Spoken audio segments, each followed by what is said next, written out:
সাংবাদিকতা আর শিল্প সংস্কৃতিতে বিশেষ অবদান রাখলেও ফয়েজ আহমদ ছিলেন পর্দার অন্তরালে, প্রচারণা থেকে একটু দূরে।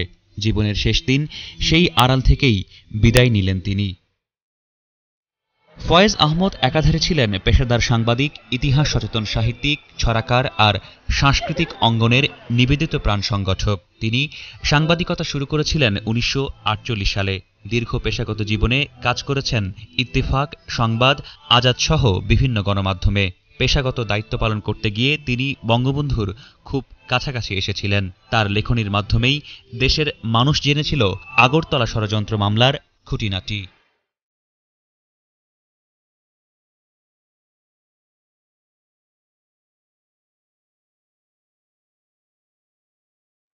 তার একান্ত প্রচেষ্টাতেই যাত্রা শুরু হয় সম্মিলিত সাংস্কৃতিক জোটের, যার মাধ্যমে স্বৈরাচার বিরোধী আন্দোলনে দেশের সংস্কৃতিকর্মীরা সম্মিলিতভাবে প্রতিবাদ জানায়।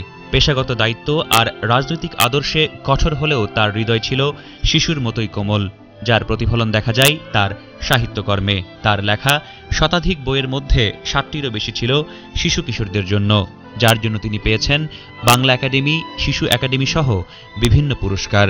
বাম রাজনীতির অনুসারী ও গণতান্ত্রিক আন্দোলনের নিবেদিত প্রাণকর্মী ফয়েজ আহমদ ছিলেন চিরকুমার। সকালে বারডেম হাসপাতাল থেকে তার মরদেহ নেওয়া হয় তার প্রতিষ্ঠিত আর্ট গ্যালারি শিল্পাঙ্গনে। এরপর জাতীয় প্রেস ক্লাবে তাকে শেষ শ্রদ্ধা জানায় সাংবাদিক সহ সমাজের বিভিন্ন শ্রেণী পেশার মানুষ।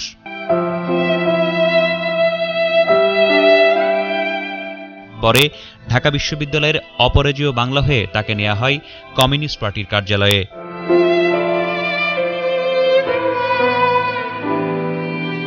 সেখানে মুক্তিযোদ্ধা হিসেবে তাকে গার্ড অব অনারের মাধ্যমে রাষ্ট্রীয় সম্মান জানানো হয়।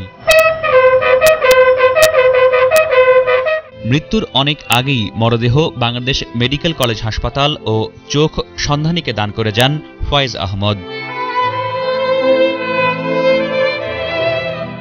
রাহাত মিনহাজ, এটিএন বাংলা, ঢাকা।